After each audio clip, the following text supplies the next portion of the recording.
Hello everyone, and welcome to my Days of Our Lives official. I hope everyone is having a wonderful day. Before we begin, please hit the subscribe button and give this video a thumbs up. When Abe dropped by Stephanie's place, she asked him if he was there to look over the latest soap opera press release.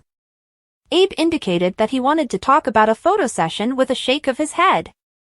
Abe clarified that Eric had offered his services for the evening even though they hadn't had the funds for a picture shoot. All well, then. Stephanie remarked, I guess I should help wrangle the actors. Leo wrote his soap opera script at the Salem Inn. Hattie came by to discuss rewriting every script. What do you need me to do? Leo inquired. Hattie clarified that she required more lines because her role was the show's main attraction. Hattie remarked, you'll be putting Bonnie in her place in addition to improving the show. I sense a competition here, Leo remarked. Bonnie was dubbed a super diva by Hattie. Leo suggested adding a few sentences to make fun of Cassandra, but Hattie wasn't satisfied with his ideas. I can't just start making adjustments at random. There is a chain of command, and the producers have given their approval to each script. Furthermore, rewrites must be submitted, which merely serves to drag down the process, Leo contended. Leo was unaware until Hattie told him that Bonnie had been modifying the script. Leo restated, I don't have time to make any changes to anything that's already been approved. We have to get it right because this is the first week of our relaunch, Hattie asserted. Leo stated that while he was unable to guarantee anything, he would try to help Hattie. Admire B&B, Days, General Hospital, or other soap operas. Participate in the discussion on our SC boards. To interact with fans and start a conversation right now, click this link. Chanel was waiting close by as Johnny was in the DiMera living room on the phone with EJ. EJ gave Johnny an update on the bombing incident at the residence. Thankfully, my dad was unharmed. Although Gabby did suffer a few minor wounds, Johnny assured Chanel that she would recover. Chanel was concerned and inquired about the structural safety of the house. Johnny said that the fire chief had verified that the house was safe to live in. The wine collection was the only thing that really suffered, according to Johnny. Chanel remarked, I am just so happy that we do not have to move out.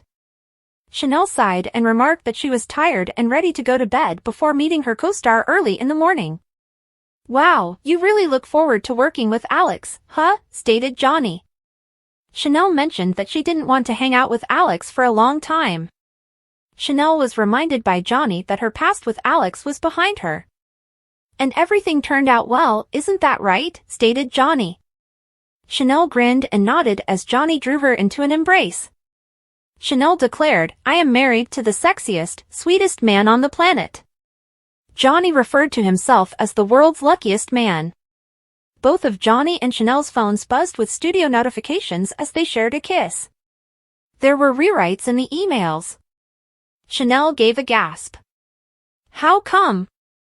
Does Arrow have sex with Faith? Stated Chanel. Chanel countered that she had mistakenly thought the characters were star-crossed lovers kept apart by fate. Isn't the main idea that they avoid having sex, at least not right away? Stated Chanel. Johnny said that he had also understood that. Chanel moaned and bemoaned having to open the show with a romantic scenario involving Alex. Johnny said, yeah, well, I have to direct it. Chanel shook her head and said she would have to discuss the adjustment with Leo. Chanel's cell rang. More modifications? Johnny inquired. No, Stephanie sent you an SMS. The entire cast is apparently needed for a last-minute photo session, Chanel revealed.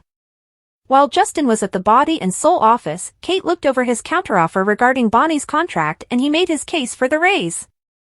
So, is there a deal here? Justin inquired. Kate retorted that either Bonnie would take the agreement as it was or Cassandra's character would be recast on the show.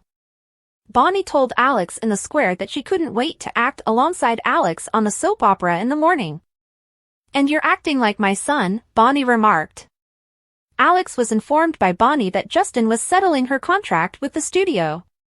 Alex questioned, have you ever heard the saying you can't get blood from a stone? Bonnie disagreed with Alex's assertion that the budget was too tight to support salary hikes. Body and Soul is a well-known brand and household name. They have a plenty of wealth to distribute, Bonnie remarked. Bonnie assumed Kate would abide by Justin's instructions. Bonnie read a line to Alex to demonstrate her value. Alex remarked, "That was really moving." Alex, impressed, referred to Bonnie as a superb actress. "Really? I can't believe I've already learned every line by heart," stated Bonnie. Admittedly, Alex hadn't yet committed his lines to memory. "The least of my concerns is that. Since I'm quite concerned about collaborating with my co-star," Alex remarked. "Why?" Bonnie inquired. Alex shrugged and explained to Bonnie why she detested him, as well as his past with Chanel. Bonnie suggested that Alex use his conflict with Chanel as fuel for his performance.